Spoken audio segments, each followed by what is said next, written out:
আসসালামু আলাইকুম dear viewers, আপনি কি জানেন প্রিপোজিশনের পরের ভার্বটিতে কেন আইএনজি যুক্ত হয়?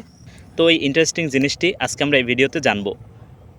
এর উত্তর প্রিপোজিশনের সংজ্ঞার ভিতরেই আছে। ছোটবেলা আমরা প্রিপোজিশন এভাবে পড়েছি, যে পার্টস অফ স্পিচ নাউন প্রোনাউনের পূর্বে বসে ওই নাউন প্রোনাউনের সাথে অন্যান্য পার্টস অফ স্পিচের সাথে সম্পর্ক তৈরি করে তাকে প্রিপোজিশন বলে।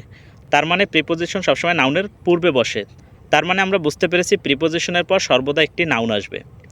তো এখন প্রিপোজিশনের পর যদি একটা ভার্ব থাকে, তবে সেটা তো ভার্ব, সেটা তো নাউন না। তাহলে আমাদের সেটাকে নাউন বানাতে হবে। তখন আমরা তার সাথে আইএনজি যুক্ত করি। আমরা জানি ভার্বের সাথে আইএনজি যুক্ত হলে সেটাকে বলে জেরান্ড অথবা পার্টিসিপল। জেরান্ড হলো এক প্রকার নাউন, এজন্য প্রিপোজিশনের পর ভার্ব আসলে সেটার সাথে আমরা আইএনজি যুক্ত করি। তার মানে ওই ভার্বটাকে আমরা নাউন করে ফেলি। যেমন আমি যদি একটা উদাহরণ দেই, you can not enter the classroom without permission. So এই পারমিশন হলো একটা নাউন, কিন্তু আমরা রাইট ফর্ম অফ ভার্বের নিয়ম অনুসারে আমরা এর সাথে আইএনজি যুক্ত করতে পারি। তার মানে আমরা বলতে পারি you can not enter the classroom without permitting. So without permitting আর উইদাউট পারমিশন দুটোই সঠিক।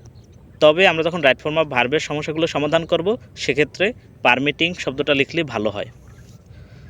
তো আশা করি বুঝতে পেরেছেন কেন প্রিপোজিশনের পর ভার্ব আসলে আইএনজি যুক্ত হয়।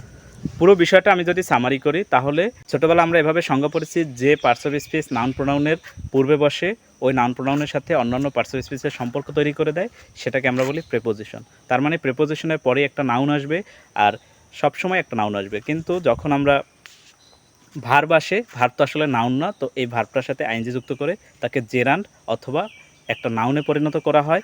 অর্থাৎ ভার্বের সাথে আইএনজি যুক্ত করে একটা নাউনে পরিণত করা হয়, যেটাকে আমরা জেরান্ড বলি, অথবা এটাকে পার্টিসিপলও বলা হয়। তবে প্রিপোজিশনের পরে যদি আইএনজি যুক্ত হয়, সেটা অবশ্যই একটা জেরান্ড এবং অথবা এটাকে নাউন বলা হয়।